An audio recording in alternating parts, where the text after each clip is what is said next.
Ok, hola, buenas tardes desde Caracas, de Venezuela, buenas noches allá en España. Vamos a ver si tenemos la posibilidad ya de ver si está conectado nuestro amigo Jorge de Alessandro.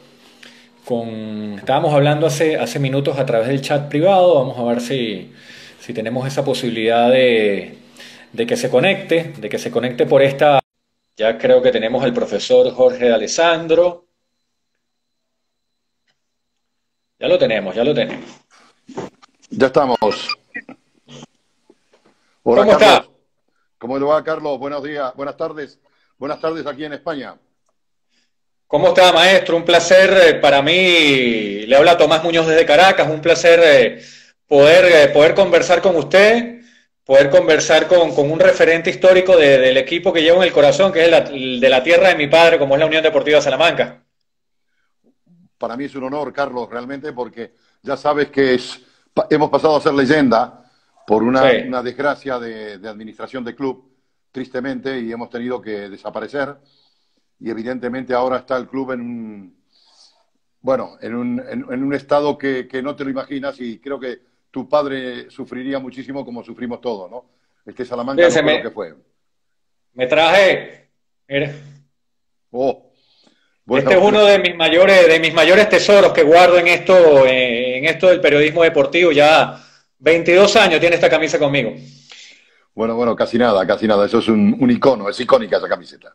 Fíjese, antes de entrar a conversar de lo que es la historia del equipo, hay un pequeño nexo entre su persona y el fútbol venezolano que poca gente conoce y quisiera conversarlo con usted. Usted formó parte de Argentina en lo que es el balompié de allá, como es un histórico, como San Lorenzo de Almagro, aquel gran equipo de los Matadores.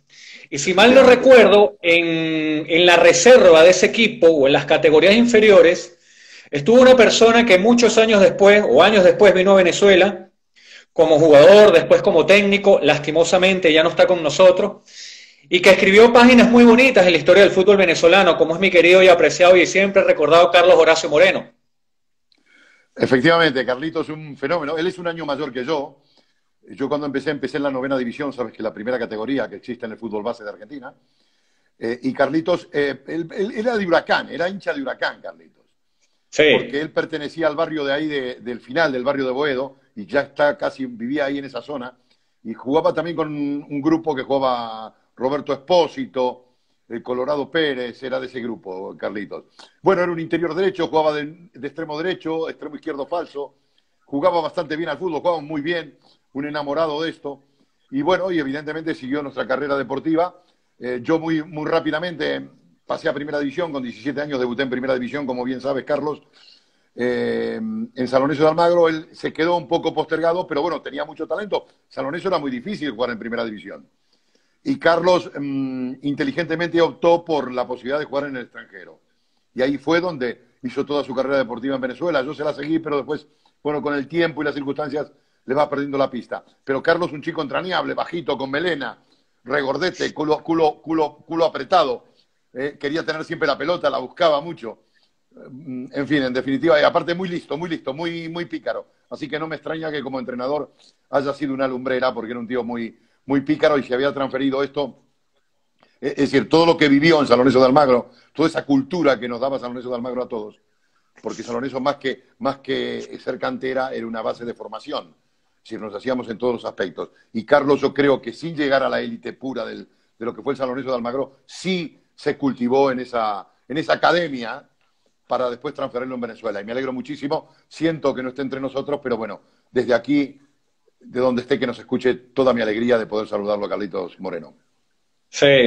Profe, ese año 74 se da la posibilidad de que usted, formando parte de ese equipo de San Lorenzo del Magro, va a jugar un torneo de estos torneos veraniegos que se juegan habitualmente en España y que en esa época se jugaba mucho y logra enfrentarse a ese cuadro como era el Salamanca, en donde después usted escribiría esa página de las más bonitas, ¿no?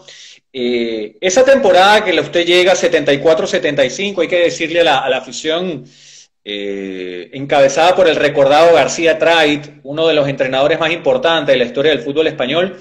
Pero esa temporada del debut de la Unión Deportiva Salamanca estuvo muy cerca de jugar lo que es la distinta Copa de la UEFA, hoy llamada Europa League. Hasta la última jornada estuvieron peleando por militar en Europa en la primera temporada en la máxima categoría. ¿Qué recuerdos guarda usted de su llegada a España y de ese primer año en el cuadro charro? Bueno, yo creo que lo has explicado perfectamente. Yo llego en el Trofeo San Juan de Sagún, que es el trofeo emblemático de la capital charra, y precisamente con el festejo que el Salamanca había subido por primera vez en su historia a Primera División. Entonces, nosotros veníamos de la mano de un técnico extraordinario que se llamaba Osvaldo Subeldía, que recién se hacía cargo de San Lorenzo, o Don Osvaldo, hoy, bueno, aquel estudiante de La Plata, de Bilardo, etcétera, ¿recordáis? Bueno, creo que Osvaldo no necesita presentación ante tus oyentes, ¿no? Bueno, vinimos aquí a jugar este torneo y realmente en Salamanca había una enorme expectación y querían fichar un portero, pero claro, se abrían recién las fronteras, pero era muy difícil entrar como extranjero, como portero. Generalmente siempre, como había dos plazas solas, no es como ahora que están los oriundos, puede haber un equipo, parece Babilonia, que ¿no? Entras a un vestuario, claro. No puedes rezar ni al Padre Nuestro, ni rezar a Alá, ¿no? No puedes ni rezar ya en un vestuario porque no sabes la nacionalidad, con todo el respeto lo digo esto, ¿eh? Con todas las nacionalidades que hay en un vestuario. Sin embargo, en aquel momento eran aproximadamente 20 y pico de españoles en la plantilla, todos novatos, todos principiantes, y dos extranjeros, que en este caso fue Ricardo Reza y Jorge de Alessandro, que irrumpimos en y para mí, claro, yo ni lo pensé, entrar entre dos extranjeros en un mercado casi inasequible, para mí la oportunidad que me dio el Salamanca fue única. Y efectivamente, el milagro fue que era un grupo tan compacto, Carlos, tan sólido, tan modesto, que éramos rocosos, bueno, un poco parecido a lo que es el Getafe hoy, ¿sabes?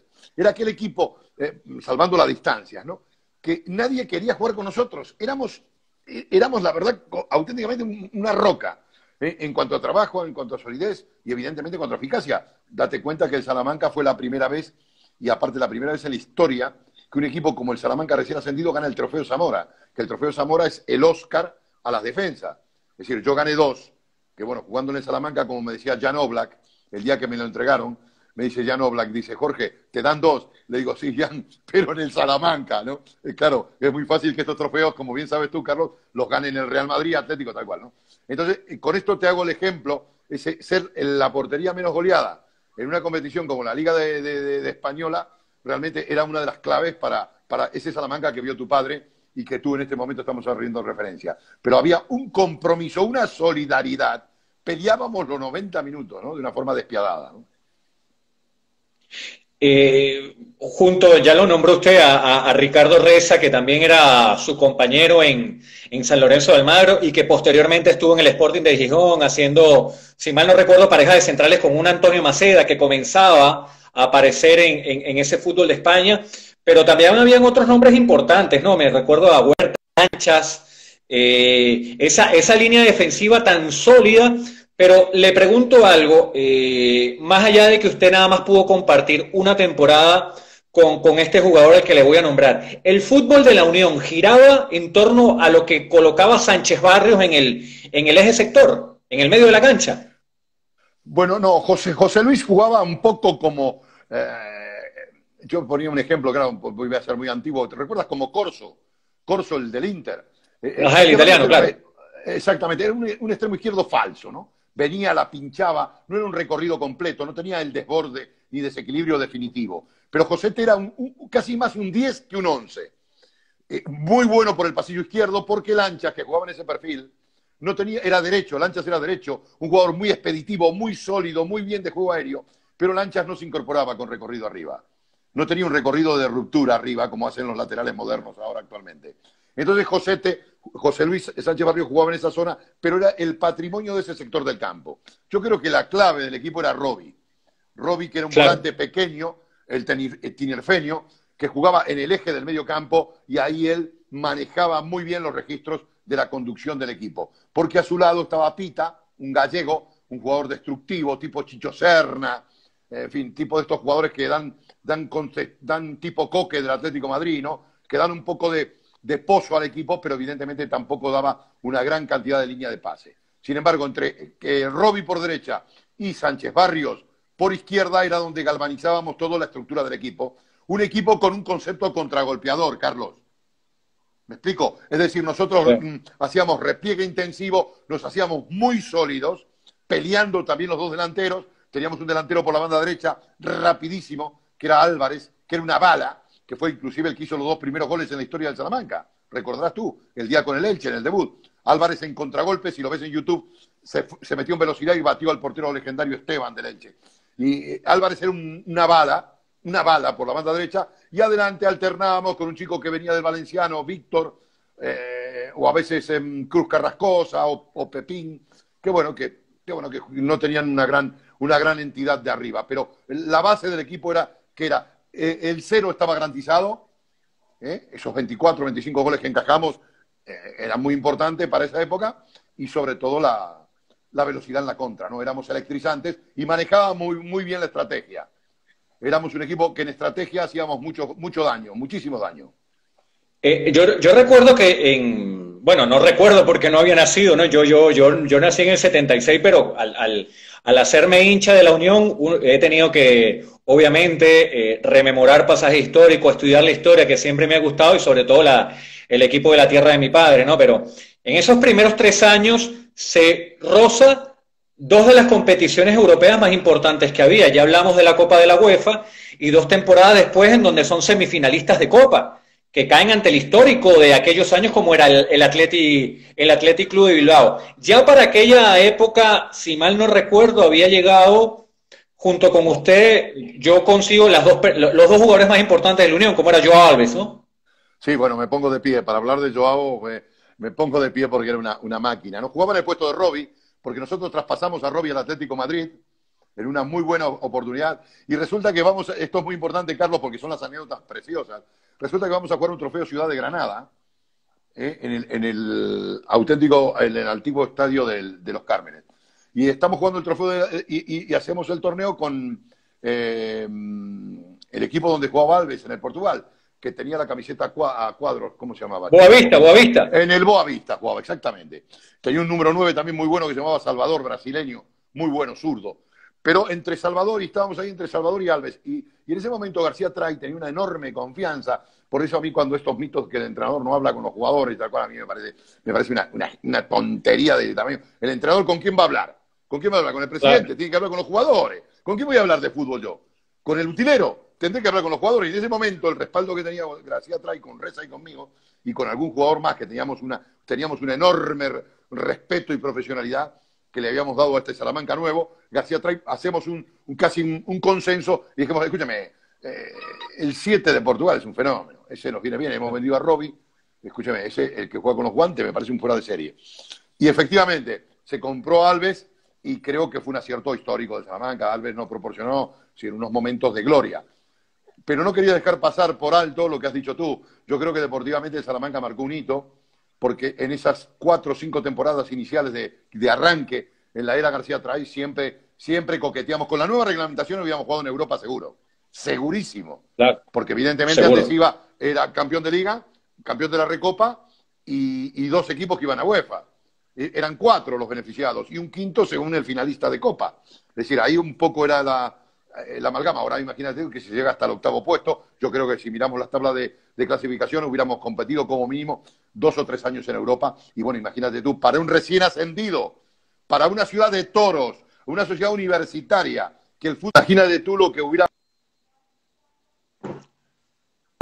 significado, ¿no? Carlos, para nosotros, bueno, hubiera sido el culmen como evidentemente los 2 trofeos Zamora que gané, ¿no? El 74-75, ya sabes que lo he depositado en el ayuntamiento y todo esto, ¿no? Sí. Sabías esta noticia, ¿no? Después sí, te voy a dejar las señas, Carlos, de un gran historiador para los que tienen... Tomás, perdón. De un gran historiador que tiene Salamanca, que es Grada Vieja. Que es claro. Yo lo sigo por la cuenta Twitter y le escribo y siempre a él le sorprendió mucho de que en esta parte del mundo, en Venezuela, haya un hincha del Salamanca. Sí, bueno, aparte te digo más, porque cuando los Zamoras no fueron entregados en su tiempo y forma, es decir, porque todo se lo debemos a este salmantino de amor, porque él provocó y denunció al periódico Marca que realmente había habido una anomalía en la entrega de los premios. Y entonces Marca le dio vía libre y ya se hizo, bueno, entre un juicio para realmente garantizar que lo que estábamos defendiendo nosotros era legal. Por eso se entregó este año. Si no, claro, que como dije yo cuando me dieron el trofeo, digo, te estábamos esperando, ¿no? Es decir, 40 años para esperar los Zamora, ¿no? Cuando ya realmente ha pasado a ser una cosa anecdótica. Pero bueno, eso está en las vitrinas del ayuntamiento. Creo que Tomás te hará un halago, que sepas que está a buen recaudo. Yo no lo quise tener en mi domicilio, porque creo que son dos trofeos de una enorme trascendencia histórica del club, y creo que deben estar donde deben estar, ¿no? En la casa de todos, que es el Ayuntamiento de Salamanca. Espero algún día conocerlo, conocer esa tierra. No he tenido la posibilidad todavía de llegar a Salamanca, pero el día que llegue, el día que pase por el Helmántico, seguro que para mí va a ser muy, muy emotivo. Muchos recuerdos y muchas vivencias van a aflorar. Yo espero que sí, espero que haya fútbol, pero de verdad, ahora estamos divididos, unionistas por un lado, Unión Deportiva Salamanca, Salmantino por otro. Uno está en manos de mexicanos, de un capital extranjero, y por otro lado está una gente que son las peñas, ex peñas de la Unión Deportiva Salamanca. Una fricción, ya sabes que las guerras fratricidas no llevan a ninguna parte, pero bueno, vamos a ver si estamos haciendo todos, a ver si podemos tender un puente de plata para unificar las dos tendencias y hacer un Salamanca de retorno, ¿no? Aquel Salamanca que vieron nuestras raíces, nuestras propias raíces. Hablando de esos trofeos que logra usted, obviamente el fútbol ha cambiado mucho de una época a otra, pero yo destaco que en aquellos años había muy buenos porteros en España. Esnaloa en el Betis, comenzaba a asomar Luis Miguel Arconada. Habían muchos nombres interesantes, y lo que hemos hablado, ¿no? Miguel Ángel y García Remón en el Madrid, porque se alternaron mucho. Cuando uno no estaba lesionado jugaba el otro, recuerdo. Por eso se resalta tanto el logro que tuvo ese equipo, y más de debutar en Primera División, en donde usted pudo conquistar esos dos trofeos Zamora. Sí, efectivamente. Date cuenta que había unos dichos que cualquier portero que saliera en España tenía que venir del País Vasco. Date cuenta que a la sombra inmensa de José Ángel Iríbar, todo a su alrededor salían todos los porteros.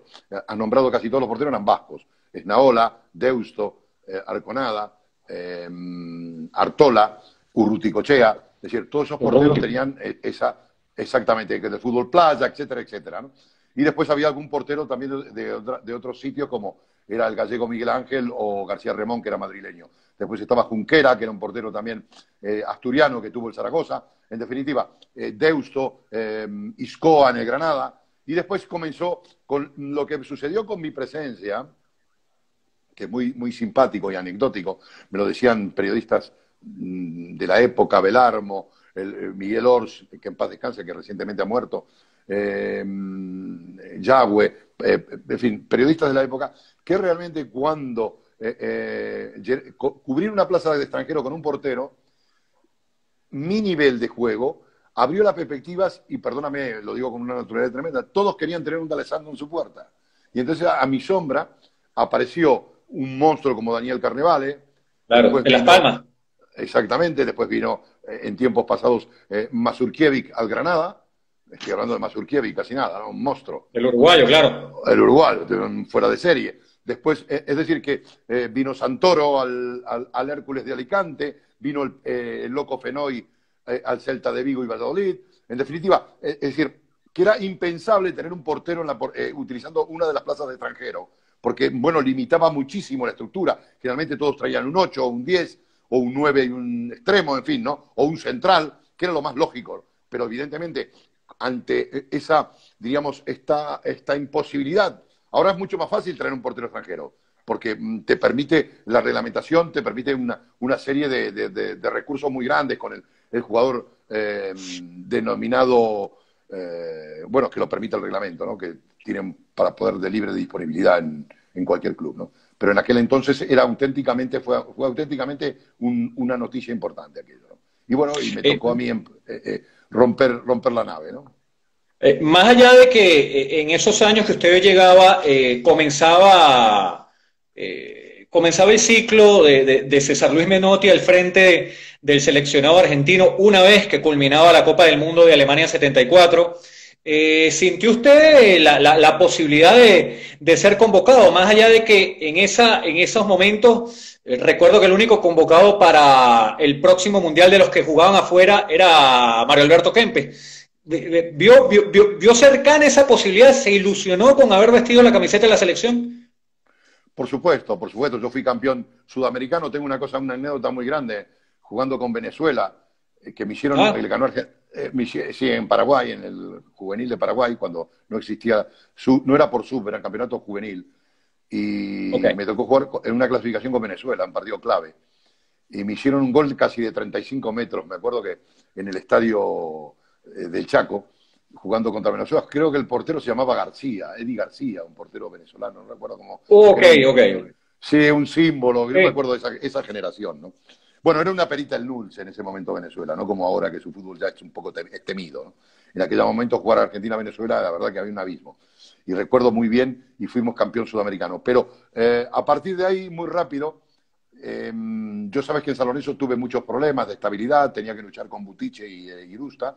Es decir, yo fui claro. un jugador muy precoz, jugué muy rápido en primera división, habré jugado más de 100 partidos, pero siempre no fui un jugador consagrado. Entonces, con la presencia de los Dolores del Día, el viaje que hicimos a Europa y la posibilidad de comprarme, a mí me cambió absolutamente la vida. Yo no soy distinto, lo único que tuve la posibilidad de tener el don de la continuidad y demostrar todo lo que me había enseñado el fútbol argentino, ¿no? Aquí en España. Yo no soy distinto. Pero sí, yo cuando hice las campañas y los récords que obtuve, pensé que Menotti me podía haber citado, ¿no? Pero bueno, se tiró para adelante con otros conceptos, se mantuvo la rigidez. Menotti era un hombre muy rígido en esos conceptos y bueno, y no surgió la posibilidad de que me citaran. Pero siempre lo soñé porque evidentemente tenía argumentos y tenía lo que se llama para un portero en ese momento se movía mucho por estadísticas, ¿no? Y mis Claro. estadísticas eran impecables, ¿no? Para haber tenido esa posibilidad de jugar, ¿no? En la selección. Aparte Claro. se llevó un portero de segunda fila, creo que fue Valey, ¿no? El segundo portero, porque estuvo Filiol, después estuvo Valey, y no Y me la acuerdo quién era. Volpe. Y la Volpe, sí. Bueno, la Volpe tampoco estaba consagrado. La Volpe, Claro. su gran explosión de la Volpe ha sido como técnico en México, ¿no? Pero la Volpe como jugador tampoco ha sido un jugador extraordinario en Argentina, ¿no? Es un portero normal, zurdo, correcto, un portero correcto. Lo que pasa es que también esa temporada previa a Argentina 78, lamentándolo mucho, es la temporada en donde usted sufre esa lesión, ¿no? En San Mamés, en ese compromiso en donde choca con Dani y tiene el problema en el riñón también, ¿no? Sí, bueno, eso fue a posteriori, ¿no? Exactamente, sí. Que tuve el gran problema de la pérdida del riñón, que bueno, que fue una cosa importantísima para mi carrera, pero evidentemente también, afortunadamente, la pudimos superar, ¿no? Hemos siempre tenido una piedra y siempre la hemos superado porque terminé jugando al máximo nivel, ¿no? Yo a los 4 meses ya estaba otra vez en los campos de juego. Evidentemente, todo el mundo en ese momento fue digamos, Tomás fue una cosa insólita porque sirvió como ejemplo en facultades de medicina, en hospitales, porque claro, en ese momento el hecho de que una persona prácticamente con la pérdida de un riñón era una persona que estaba fuera de combate, ¿no? No tenía opciones en ningún tipo, inclusive estaba con la ausencia laboral definitiva. Y sin embargo yo rompí un poco los moldes y fue puesto como ejemplo. He tenido muchas charlas a nivel médicos y todo esto y haciéndole mucho bien también a una sociedad para demostrar que con un riñón se puede vivir perfectamente. Y así lo demostré y así estoy, ¿no? Gracias a Dios eso. Le pregunto, ¿fue sin nombrar los jugadores, pero fue García Tray el hombre más importante de la historia del Salamanca, sin tocar la parte de los jugadores? Sí, sin lugar a dudas. José Luis fue un colega. Era, auténticamente reunía todos los requisitos de la figura más entrañable del entrenador. Por eso yo digo que la política, inclusive metodológicamente, porque José Luis después empezó a dar vueltas por el mundo, estuvo en un Atlético Madrid que casi lo hace campeón de liga, etcétera, etcétera. Pero no fue lo mismo. El gran José Luis García Tray fue en un escenario muy compacto, muy sólido, ¿no? Porque yo dije, a veces para enseñar, Tomás, no es necesariamente estar en el claustro de Harvard. Hay gente que está para entrenar y para enseñar en las pequeñas aulas de países o de sitios de menor valor, ¿no? Como fue el Salamanca. Y ahí José Luis García Tray reunió todos los requisitos emocionales, de credibilidad, de rigor, de sinceridad y aparte nivel futbolístico para lograr lo que hizo con ese Salamanca. Pero después hay cosas, hay técnicos de este tipo. Yo me acordaba de Carlos Timoteo Grigol, que hizo lo mismo con Claro, Gimnasia y con Atlanta. Y cuando vino Carlos Albetis, al final después no pudo dar el do de pecho, ¿no? Entonces, sí, Carlos Timoteo Grigol, que para mí era un sabio, lo sigue siendo, creo que no sé si vive o no, pero Carlos Timoteo Grigol era un entrenador para un perfil de equipo chico, para un perfil de equipo para formarse. claro. Pero evidentemente cuando en un equipo está plagado de figuras, a veces ese poder de persuasión se diluye, Tomás, y no llegas, y no llegas. Pero por eso yo digo siempre que los técnicos tienen que estar cada uno en su estamento. Hay técnicos para el fútbol base que son insustituibles, son auténticos maestros, tienen el don, y sobre todo el don de ver al jugador. Este sí, como este lo veo jugando en el Monumental de River, pero claro, con 12 años, 14. Pero ese es un don que no lo tiene todo el mundo. Sí. ¿Me explico? Y ese es el técnico que hay que tener y respetarlo y pagarle en los clubes. Porque siempre es Y, preferible que venga uno de fuera, le pagan uno de fuera y no sabe si la pelota es redonda y cuadrada. ¿Me escucha? claro. Solamente viene con una aureola y protegido por un departamento de marketing muy, muy sólido, como está ahora, ¿no? Ahora los técnicos se mueven más por un departamento de marketing que los directivos se instruyen en los conocimientos. Eso lo sabes tú mejor que nadie, ¿no? Sí, no, y es lo más importante hoy por hoy. Yo no digo hoy, yo digo siempre, es el formador. El formador que lastimosamente en muchas partes se está perdiendo, sobre todo acá en Sudamérica. Sobre todo acá en Sudamérica, esa parte del técnico Sí. formador se está perdiendo mucho. Sí, ha surgido un plano intermedio, ha surgido la tendencia de la gente con el ordenador. Es decir, que se creen que la inteligencia va puesta en un pendrive. Y la inteligencia va todavía, que yo conozco, se va abajo de los pelos, ¿no? ¿Me explico? Sí, eso es inalterable. Entonces yo creo en el ordenador, pero como una ayuda colateral a lo que puede administrar la sapiencia y la sabiduría de un técnico. Pero ahora Le- realmente estamos mutilando a la gente de una mediana edad que tiene la experiencia. Y estamos creando la experiencia con una inteligencia artificial o una inteligencia de alquiler que es de lo que proporcionan los libros y los libros estos de coaching. Ahora mismo tú y yo nos dije un equipo en Rusia y empezamos a tirar y hacemos un planning de entrenamiento desde aquí, sin saber lo que es Rusia y cómo son los jugadores, porque tenemos datos para escalofriantes. Pero claro, el problema no es decir, el ejercicio oportuno lo tiene que dar el maestro, porque es decir, es el momento, cada ejercicio tiene una, un hecho puntual, un toque maestro, ¿no?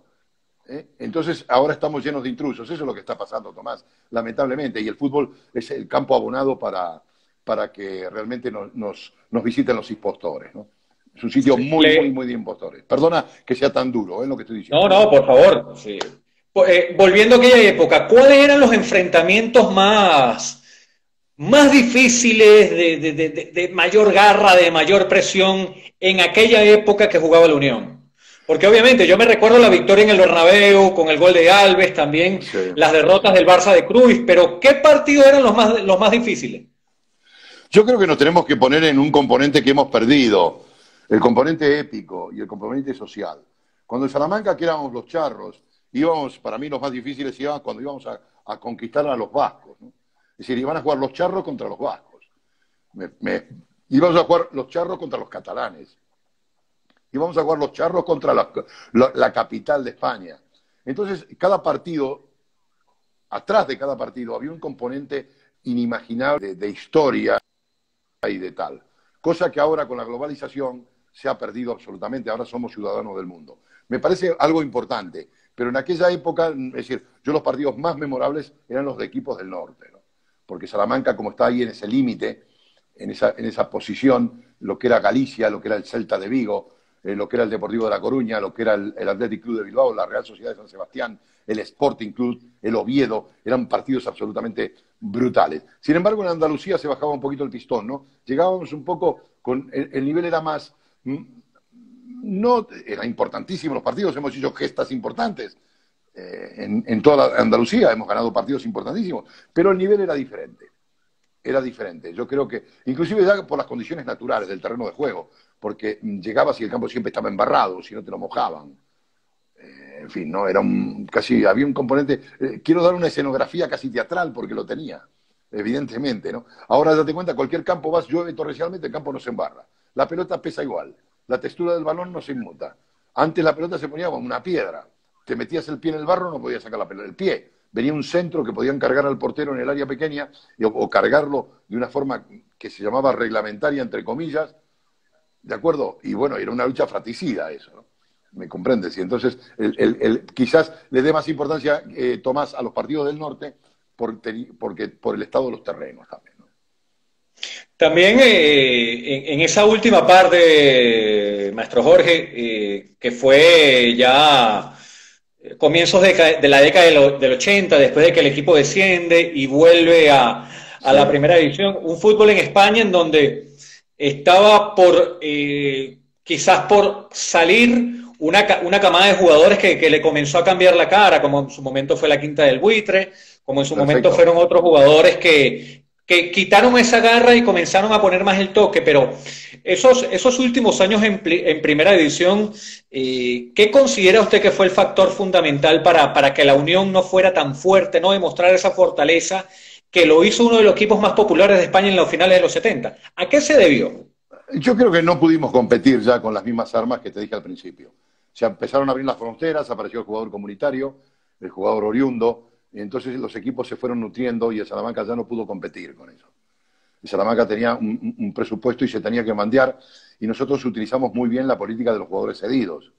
Si tú analizas en las plantillas, el Salamanca se nutrió mucho de los jugadores del Castilla, filial del Real Madrid, o de ¿cómo se llamaba? El Barça B. Tenía otro nombre, ¿no? Que no sé cómo se llamaba. El El Barça B, que Barcelona también. Atlético. El Barcelona Atlético nos dio muchos jugadores también, de muchísima categoría. De muchísima categoría. Yo creo que fueron mejores los jugadores del Barcelona que en el plano individual que los del Real Madrid. Entonces eso nos proporcionaba dar un nivel competitivo con, diríamos, con la piedra angular de los jugadores que estábamos sosteniendo el equipo, nos dio la posibilidad de competir. Pero eso se fue diluyendo y entonces los equipos se fueron, bueno, el Salamanca se fue empequeñeciendo en cuanto a esa perspectiva, ¿no? De poder competir. No pudo estar a la altura y socialmente ya empezamos a poner un poco en nuestro sitio, ¿no? Todo lo que habíamos logrado, pero yo creo que es un componente ya socioeconómico y no es manejable en lo deportivo. Tomás, no es manejable en lo deportivo. Fue la adaptación a los tiempos, ¿no? Y el Sí, Salamanca bueno, ahí, y tanto es así que desde el año 84 tuvo que pasar 11 años para volver a ver al equipo en primera. Cuando en la temporada 95-96 asciende con Juan Manuel Lillo, luego de ese histórico partido en promoción ante el Albacete en el Carlos Belmonte. sí, efectivamente, ahí hubo una pérdida el equipo se empezó a diluir en la nada, hubo un espaldarazo, la gente no empezó, vino una diligencia no muy competente, nuestros dirigentes no dieron la altura y el club empezó a navegar en la confusión. Mucha gente le dio la espalda y bueno, y fue una pena, fue un salto absolutamente muy triste de la historia de Salamanca, de un vacío de poder tremendo y es lo que nos llevó al caos. Nos llevó al caos. Pero yo creo que yo como siempre creo en las personas y el Salamanca creo que pudo estar mejor orientado y no llegar a esos caos que llegó. En, ya conocía, pero quise investigar un poquito más, donde una vez de su retiro usted le ofrece el cuadro charro de formar parte en ese fútbol base para ir formándose como técnico. Esas mejores experiencias, no me voy tanto a los resultados, porque los resultados sí, obviamente es importante en el fútbol, pero obviamente para usted será muy importante el haber ascendido con el cuadro del Mérida, primera división, pero hubo una época muy importante lo que usted logró en el Figueras, ¿no? Un equipo muy chiquitico que estuvo muy cerca de militar en la primera categoría, que jugó promoción. Sí, efectivamente. Bueno, para mí mejor etapa fue con la formación de los niños en el Salamanca, ¿no? Yo empecé, digo, como dice, cocinero, el cocinero tiene que pasar por todos los estamentos. Y yo soy de los técnicos que he empezado ahí. Con muchos chicos que hoy son importantes, gente en Salamanca, son médicos, bueno, es increíble porque dice, mister, usted me dirigió, me tuvo usted en infantiles, me tuvo usted, bueno, que para mí es una satisfacción, ¿no? Poder andar por la calle en Salamanca, que te encuentras con ese tipo de satisfacciones, ¿no? Gente que he educado en su momento. Pero fue mi mejor etapa, yo empecé con el fútbol base y después, de una forma, yo he tenido un compañero, Martínez, que fue un interior del Barcelona y que estuvo aquí, y se hace cargo del Figueras y fue el que me dio el pase a mi primer equipo profesional, ¿no? El que apostó por mí en el Figueras, que fue mi primer equipo, y realmente hicimos un trabajo excepcional. También un poco con el perfil de aquel Salamanca, ¿no? Muy modesto, éramos muy pocos jugadores y una gran armonía. Y bueno, y aparte aquel Figueras, imagínate tú, te lo quiero nombrar porque ahora se le abrirán mucho los ojos. Es decir, Ahí estaba estaba Tony, Tony, ¿no? claro, Tony Muñoz, segundo de Mourinho ahora actualmente, y de Pochettino. Tony Muñoz, segundo entrenador del Tottenham Hotspur con Pochettino. Sí. Está Arseni Comas, seleccionador nacional de Cataluña del fútbol base. Pere Gratacós, director actual del fútbol del Barcelona, en la Masía. Estaba Aurelio Valentín, que está director técnico en el Olympique de Marsella. Después tenemos en el medio campo, teníamos a Tap Ramos, director técnico El estadounidense. Ramos, de Estados Unidos, un técnico que lleva 7, 8 años en el Sub-21 y entrenador mundial.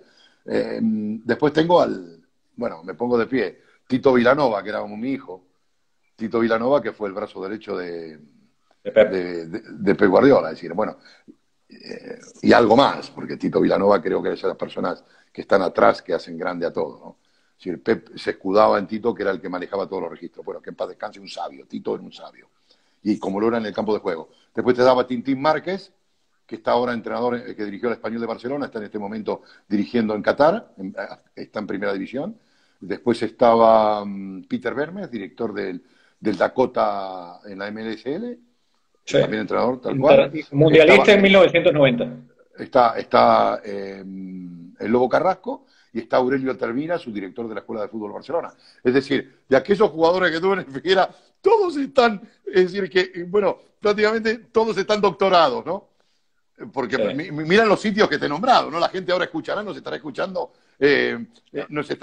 Tomás y dirá, pero bueno, sí, todos estos están en la élite, están manejando la estructura del fútbol mundial actualmente, ¿no? Y otros en otro, ¿no? Sí. Sí. Quería, primero, antes de finalizar la charla, porque esta red nos permite 1 hora de contacto, y de agradecerle por su tiempo, por su gentileza, para haber charlado conmigo. Usted, ¿cómo ve? Me lo dijo al principio, pero quisiera resaltarlo. Esa división que hay en la ciudad, más allá de la llegada de unionistas, de la aparición de lo que dicen que era el salmantino, y mucha gente dice que están tratando de usurpar una historia que no es, tomar el nombre del equipo cuando ya el equipo lastimosamente en el 2013 desaparece por graves problemas de administración y de gerencia. ¿Qué es lo que le pasa? ¿Qué es lo que le está pasando a la ciudad que ha perdido ese glamour, esa querencia, y hay un enfrentamiento entre divisiones, entre equipos y otros? ¿Por qué Salamanca ha llegado a eso? Es que no lo sé, no tengo argumentos, es un cainismo, se están devorando entre hermanos. Creo que es un camino que no lleva a ninguna parte. Por un lado es como aquel que se reparte una herencia, piensa tú en una herencia, y uno se queda con la liturgia, se queda con el himno, el escudo, tal cual, y otro se queda con la espiritualidad, se queda con el glamour, ¿no? Que es lo que defiende Unionistas. Pero evidentemente Salamanca es un sitio pobre, pero somos pobres porque pobres somos económicamente, porque es una ciudad que todo tiene que estar ajustado al milímetro. No podemos andar dilipenando. Bilbao puede tener 7 equipos, Sevilla igualmente, Madrid igualmente. Puede haber divisiones de otro tipo. Y después hay una cosa que hay que mirarse en los espejos, Tomás. En Logroño todavía están debatiendo quién es el equipo de la ciudad. Fratricida están navegando en la mediocridad. ¿Tú sabes lo que era Logroño cuando yo vine a España? Era un equipo absolutamente consolidado. Y mira dónde está el Logroño, el Logroñés Deportivo, no sé ni cómo se llaman. Y ahí están. Segunda B, no levantan cabeza, con un estadio, decían que era el estadio y le hicieron el estadio nuevo, tal cual. Tienen la ciudad de Palencia, tienen lo que pasó en Murcia, hacen un estadio para 60.000 personas, 70.000, y realmente están navegando, no saben ni... Entonces, ¿esto qué nos demuestra? Y estoy hablando de Murcia, que es comunidad autónoma. Murcia es una potencia económica. Es decir, en Murcia ya es delito, porque que no se pongan de acuerdo en una ciudad con un potencial económico de tal magnitud, y Logroño, que también es comunidad autónoma, con una fuerza terrible económicamente, es decir, el Salamanca realmente todavía tiene sus disculpas. Pero en definitiva, yo creo que estas luchas fratricidas, yo no sé quién tiene razón, de verdad que no te lo digo, porque uno quieren tener el alma y el otro quieren tener absolutamente los símbolos. Ninguno de los dos tiene razón, lamentablemente. Quiero que estamos lanzando permanente puentes de plata, hemos utilizado todo tipo de mecanismos, inclusive desde el día a día, Tomás, estamos siempre tenemos al presidente de la comunidad autónoma, el señor Alfonso Mañueco, que sabes que aparte yo era su ídolo porque era portero, fue el que me entregó los premios Zamora, me lo entregó él en Marca, el presidente de la comunidad autónoma de Castilla y León, imagínate tú, que es el señor Alfonso Mañueco, salmantino. que vivió aquella etapa de la etapa gloriosa de todo el Salamanca y se educó en esa cultura, pero realmente es incapaz con el poder que le otorga a un político y al alcalde, el señor Carballo, de nuestra ciudad, que también su padre fue directivo, Maxi Carballo, que fue un directivo histórico también en la época de los distintos presidentes, tampoco son capaces de poder unir. Entonces, no sé, yo creo que el rencor, todo este tipo de calificativos que no quiero ni nombrar, no llevan a ninguna parte, en definitiva. Total. Si no hay unión, no podemos reaccionar. No vamos a reaccionar. Y es una pena porque nos vamos haciendo mayores. Es decir, los que somos mayores nos vamos haciendo más mayores y pensamos, porque te voy a contar una anécdota, cuando desaparece el Salamanca, al otro día, Gaceta Regional y Adelanto, que ya no existe más, hace una entrevista a los jugadores más emblemáticos, nos reúnen en el estadio, tal cual. Entonces me preguntan, dice, ¿qué va a pasar? Y yo digo, señores, no va a pasar nada. Esto arrancamos ya. Porque yo, ¿qué pensé? De sentido común, una junta gestora, gente importante en el fútbol, que teníamos, y escúchame, yo venía de dirigir al Atlético de Madrid, escúchame. Entonces dije que en el club de mi casa, tal cual, podemos organizar, nos vamos a segunda B, pero desde segunda B hacemos un equipo con la base que tenemos, nos proyectamos, el club, que habíamos tenido la suerte, porque el club había quedado cero económicamente, es decir, la sociedad arrancaba de cero. Entonces claro, yo dije, con esa perspectiva arrancamos todo de cero. Y evidentemente había gente que, bueno, que hubo... absurdamente, no sé por qué motivo, no se pudo unir a la gente y bueno, y estamos ahora en esto. Tristemente, te lo digo, tristemente, y no sé a dónde vamos a llegar, ¿eh? Si realmente no hay un golpe así tremendo, no sé. No soy optimista. Bueno, a la espera de que todo se pueda solventar. Maestro, un verdadero honor, un verdadero placer haber conversado con usted.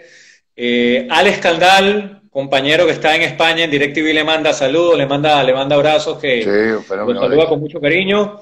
Y bueno, tiene un amigo acá en Venezuela. En Venezuela hay un hincha de la Unión y ojalá en algún momento pueda ir a la tierra de mi padre, conocerlo, darle un fraternal abrazo y agradecerle por todo lo que he hecho y lo que hizo y lo que sigue haciendo por el fútbol de la ciudad y por mi añorada Unión Deportiva Salamanca.